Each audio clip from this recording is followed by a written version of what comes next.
The invitation to the 10th floor conference room came without warning, just a quick Slack message from the CEO's assistant. Callum would like to speak with you at 9 sharp. No agenda, no context. Just a time and a room. I straightened my collar, glanced once at the wall of framed photos in my office. Our first product launch. The ribbon cutting at the new wing, the holiday party where half of us were wearing hoodies and walked in. Callum Wexford sat alone at the table tablet in hand suit, crisp, his posture unnaturally relaxed. He didn't stand when I entered, just gestured casually to the seat across from him. I didn't need to ask what this was about. The signs had been building for months. New investors, reorganized reporting lines, executive reshuffling done behind frosted glass doors. But still, I hadn't expected him to move this fast. Rowena, he said, smiling in that sterile, LinkedIn-optimized way. We're realigning executive pay to reflect market pressures. I stared at him. I wasn't going to make this easy. He tapped his tablet and swiveled it toward me. Graphs, benchmarks, salary bands. Your compensation will be adjusted accordingly, down 45%. We value your contributions, of course, but it's time to align incentives with performance metrics. I didn't blink. I didn't frown. I let his words settle in the air like dust. He waited for a reaction, perhaps expecting protest or negotiation. I gave him none. Noted, I said, rising slowly. His smile faltered just a hair the way a practiced performer stumbles over a line. As I reached the door, I glanced once over my shoulder, not at him, but at the glossy Novexus logo mounted on the wall. I remembered when it was just a napkin sketch and a pipe dream in a cold garage. Now it gleamed like a brand that had forgotten who built it. I walked back to my office with steady steps, nodded to Mallory at reception, and closed the door behind me. The hum of Seattle morning traffic echoed faintly through the window, mixing with the soft buzz of fluorescent lights overhead. I sat down, opened my drawer, and pulled out the thick folder I hadn't touched in nearly 6 months. The label was handwritten in black marker Orion Project. The Orion Project folder had lived quietly in my bottom drawer, buried beneath HR policy binders and faded sticky notes. I'd started it 2 years ago, just sketches, what-ifs, and quiet dreams written on the backs of expense reports.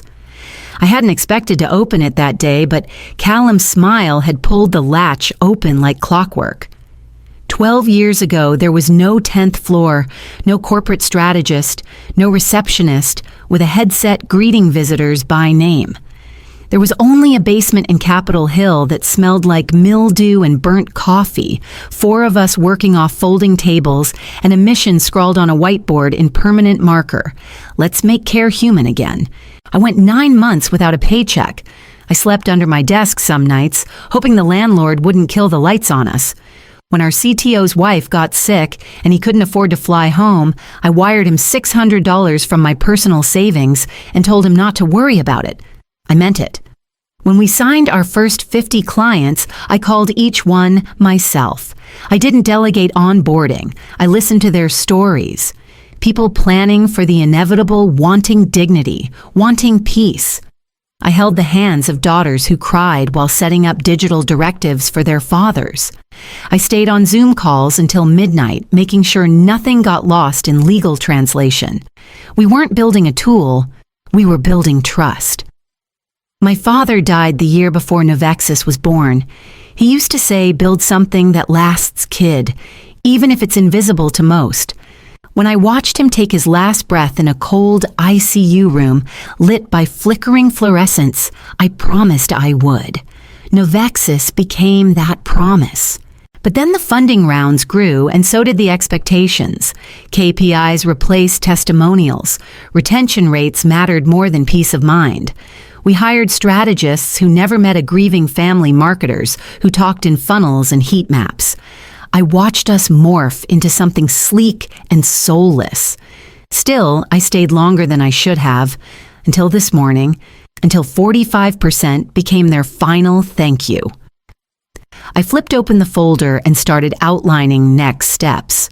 I worked late into the evening, long after the building lights dimmed and the city softened into its quieter rhythm.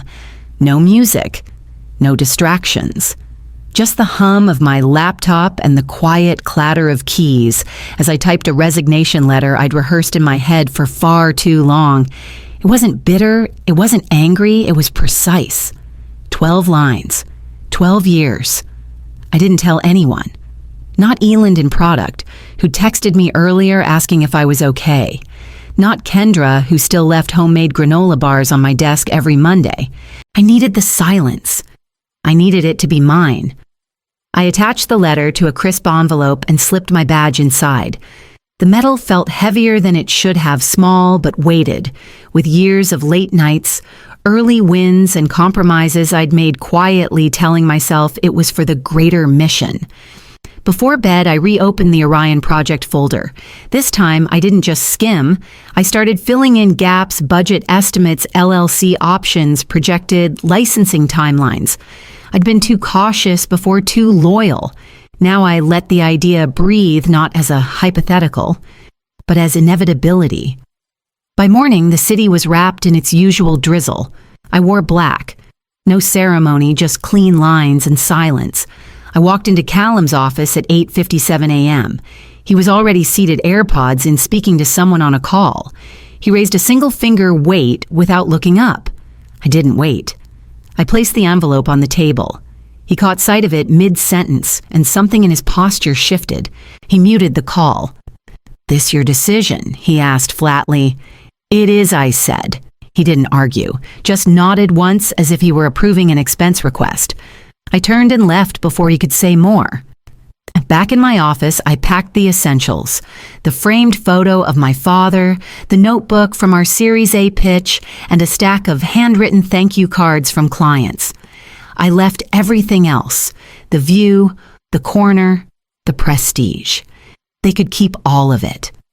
At noon, I took the elevator down without fanfare, walked across the lobby, and stepped into the drizzle with no plan to return. And that's when I saw Brielle. She was standing by the espresso machine, tapping at her phone like she didn't see me coming. Brielle Tansey, Vice President of Strategic Initiatives, my former protege, the one I used to bring granola bars to when she skipped lunch prepping slide decks. We built her first pitch together at 2 a.m. On a Saturday, sitting cross-legged on the floor of my old apartment, running scenarios with sticky notes on the wall. She used to call me her oxygen. When she looked up and finally met my eyes, her smile was thin, polite. Something stiff flickered behind it. "Hey," she said, sliding her phone into her blazer. "You heading out early today?" "I am," I replied. Voice even. There was a beat of hesitation, like she was weighing how much to pretend.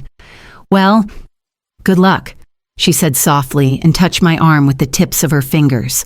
It was a gesture meant to seem warm, but her hand trembled, and I knew. I nodded and stepped around her. No questions asked. It wasn't until later that afternoon, after I'd closed the door behind me for good, that the confirmation came. A quiet ping from an old colleague, someone still inside, someone who owed me nothing but decided I should know. Brielle had flagged my behavior to Callum 2 weeks ago, pulled emails, mentioned meetings with unfamiliar names. She said she was concerned about potential conflict of interest and early signs of non-compete violations. She offered to monitor internal chatter as a proactive measure. The file was even titled Rowena Risk Outline.pdf. I didn't feel anger, just clarity. She hadn't done it because she hated me.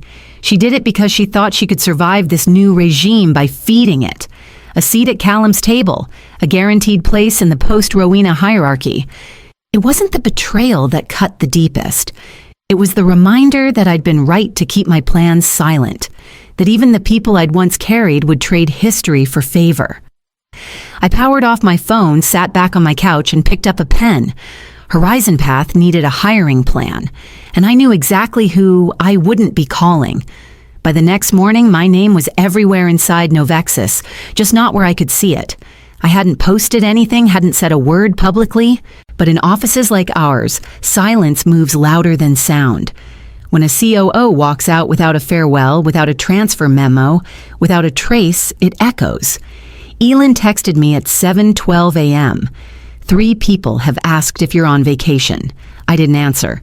By 8:00, a screenshot from a client landed in my inbox, a forwarded email from someone in sales, fumbling to explain my transition.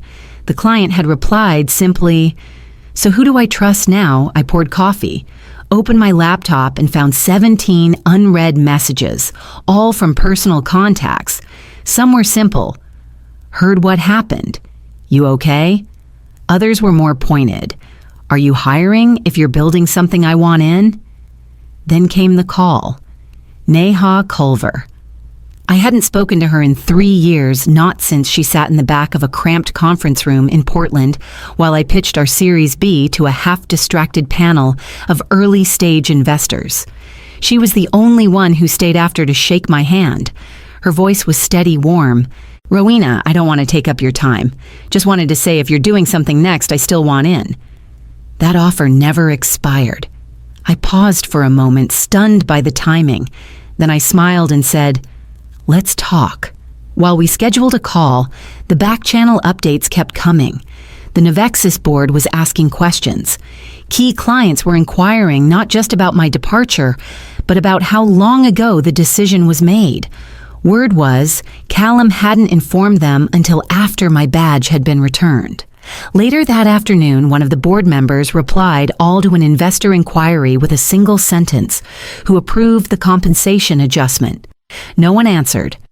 Meanwhile, I pulled up a spreadsheet I'd left untouched for months. Hiring tiers, tech stack estimates, brand messaging notes. At the top, I typed a new date, launch projection, revised, Q2, now Q1. The diner on Westlake was nearly empty when I slid into the booth across from Eland and Kendra. Eland looked the same, neatly pressed flannel wireframe glasses, the faint furrow of someone whose mind never stops running. Kendra had traded her usual heels for sneakers, hair tied back, like she was preparing for something other than another day at Novexus. None of us ordered breakfast. Eland spoke first. "We've been talking," he said, eyes locked on mine, "and we're coming with you." Kendra nodded. "We don't need a grand pitch, Ro. We know what you built, and we know what it's becoming without you." I stared at the table, the sugar packets arranged in color-coded stacks. I hadn't planned to loop anyone in this early. I'd signed the lease in West Seattle 2 days before, a modest 2-room space above a florist, enough for a desk, a waiting area, and dreams to stretch their legs. "Are you sure I asked already, knowing the answer?" "Callum made it easy," Eland said. "He cut half our roadmap last night. Told the team to focus on marketable features, not patient value. He told me to automate every client touchpoint Kendra added, every single one, even the condolence emails." I took a breath and told them about the space, the investor, the name Horizon Path. I kept it light, but their eyes lit up like it was already real. "We're in," Kendra said again, firmer this time. "Just say when." Back at Novexus, Callum tried to reframe everything as a strategic pivot. When 2 resignations hit on the same morning, HR labeled it natural churn. But clients weren't fooled. One of our oldest partners, a hospice network in Vermont, flatly refused to renew their contract. "Not unless Rowena is still overseeing our integration," the client said. There was no answer for that in the retention playbook. That evening, I visited the new office. The leaseholder handed me the keys and said, "Smells like a fresh start." I stood in the doorway, floor's dusty walls bare, and for the first time in weeks, I felt still. Then my phone buzzed with a blocked number, someone from the board. The call came from a number I didn't recognize, but the voice on the other end wasn't unfamiliar. "Rowena, this is Dana Wexler, board chair at Novexus. I'd appreciate a moment of your time." Her tone was polished neutral, but I could hear it, the strain tucked beneath each syllable. I agreed, but kept it short. Whatever this was, it wasn't about reconciliation. Inside Novexus, things were unraveling faster than Callum could reframe. That morning, the board had convened without press release or scheduling transparency. A partner from Ridgeview Capital, a private equity firm that held a major stake, came in visibly agitated. He opened with one line. "Why are our top clients asking where Rowena Blake went?" The room fell silent. An internal audit had already begun. What they discovered wasn't just my name on old memos, it was my signature on 72% of active contracts across 3 client tiers. I wasn't just operational glue, I was institutional memory. I'd sat with families, demoed in hospital boardrooms, walked through hospice halls on site visits no one else wanted to take. My name had become shorthand for trust. No one at that table, not even Callum, could spin that. While they circled blame, I circled progress. Back in West Seattle, I met with Neha over Zoom. Her wire came through mid-call. 6 figures. No strings. "You've got 3 years of runway," she said, "but I doubt you'll need that long." I'd finalized the brand identity the night before. Horizon Path. Simple, clean, grounded in care. Kendra had already offered to help build the messaging. Eland was sketching out the tech stack on a whiteboard covered in Post-its. The office was still mostly empty, but I could already see it. Exam rooms with soft light. A lounge with books that didn't just market services, but offered comfort. A phone line that never rang unanswered. I signed the last page of the supplier contract, packed up the initial licensing paperwork, and pinned the new logo to the front window with a strip of clear tape.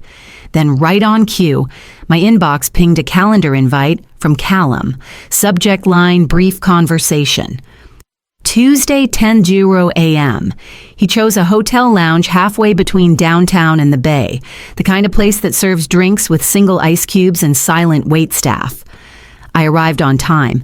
Callum was already seated, a cappuccino untouched in front of him, and a leather folder beside it, likely filled with whatever numbers he thought would win me back. "Rowena," he said, standing, but not offering a hand. "Thanks for agreeing to meet." I gave him a small nod and sat. He skipped the pleasantries. "Let me be direct. We underestimated the depth of your client relationships, and internal stability is shifting." I said nothing. He opened the folder. "We'd like to bring you back. Same title. Salary restored. Plus a 10% bonus tied to a 2-year vest, and full operational authority under your division. No oversight from my office." I stirred my coffee. Watched the ripple settle. He was still speaking something about board optics and public messaging, but I had stopped listening. 12 years ago, I would have leapt at that offer. But that woman, she didn't exist anymore. I set the spoon down gently and looked him in the eye. "You didn't cut my salary," I said, voice steady. "You cut your future." I stood, took a final sip, and walked away. The floor beneath my heels echoed in the quiet, each step a punctuation mark. That night, while reviewing interior design sketches for the new waiting area, I noticed a message request blinking at the corner of my laptop. A reporter from Tech Cascade. "We've heard whispers that something's brewing in West Seattle.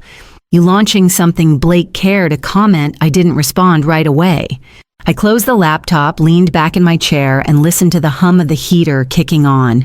The space was still mostly drywall and concrete, but it already felt warmer than anything I'd left behind. Then I opened a blank email, copied the reporter's address, and typed 5 words. "Let me show you something." I got there before sunrise. Just me, the key in my palm, and the quiet hum of nerves in my chest. I unlocked the door to Horizon Path for the first time, flipped on the lights, and let the warmth of it soak in. The walls still smelled of paint, and the air carried the faint trace of cardboard from unopened supply boxes. The new coffee machine burbled to life like it already knew it had work to do. At 8:15 a.m., I looked out the window and froze. The line was already there, half a block, then a full block. People holding pet carriers, file folders, and styrofoam cups of coffee. Someone had brought a collapsible chair. Someone else had brought flowers. By 8:30, the doorbell rang. The first visitor was a teenager, no appointment, just a card. He didn't even give his name, just handed it to me and said, "Thank you for taking care of my dad's records when no one else would." Inside the envelope was a drawing of a stethoscope wrapped in ivy, scribbled in pencil.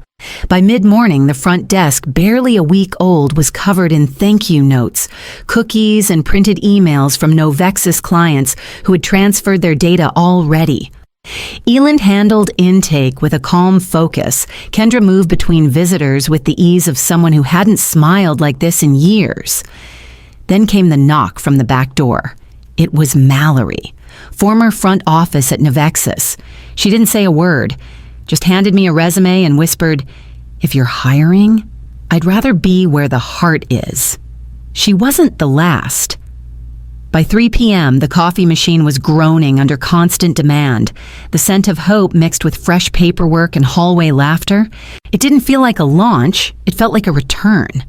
Like something we'd all been waiting for but didn't know we needed. As I stepped into my new office, a desk, a chair, a single framed photo of my dad, I saw the email alert from Tech Cascade land in my inbox. Subject feature confirmed. Publication scheduled. Friday at noon. It didn't take long. 3 weeks after our opening, the numbers started surfacing quietly at first, then with panic under the surface. A Novexus insider forwarded me an internal memo: client attrition at 40%. Projections unstable. Media sentiment trending neutral to negative. The article in Tech Cascade had landed harder than I expected, not because it was explosive, but because it was honest. They told the story of what we built, what was lost, and what Horizon Path had chosen to preserve. There were no villains named, but the message was clear. Trust isn't something you pivot away from. That Thursday, a message landed in my inbox from a Novexus board member. Subject line: Re-Horizon Path. We're exploring options for an advisory collaboration if you're open to it. We'd value your insight. I stared at it for a long time. Then I typed exactly 9 words: Tuesday, 2 p.m. Nothing personal, just business. And I meant it. By then, Horizon Path was no longer just a logo and good intentions. We doubled our appointment slots. Kendra had hired 2 new intake coordinators. Eland was managing our infrastructure roadmap with a quiet focus I hadn't seen in years. Clients brought cupcakes, cards, and stories that reminded us why we'd started this. And every time I paused long enough to feel it, I could hear the voice of the girl I used to be. The one who watched her father slip away in a cold hospital room and whispered a promise into the stillness: I'll build something that matters. Now I stood at the front window of Horizon Path, watching a golden retriever wag its tail tied gently to the railing. The woman beside it held a clipboard and a leash, like they were sacred things. They were here for us. I stepped into the hallway, nodding at Mallory, who was mid-laugh behind the desk. Elin glanced up and gave a thumbs up. Somewhere in the back, I heard Kendra's voice, soft, calm, sure. This wasn't revenge. This was restoration. For my team, for myself, and for the girl who once believed you could build a company the way you build a home, brick by brick, hand over heart.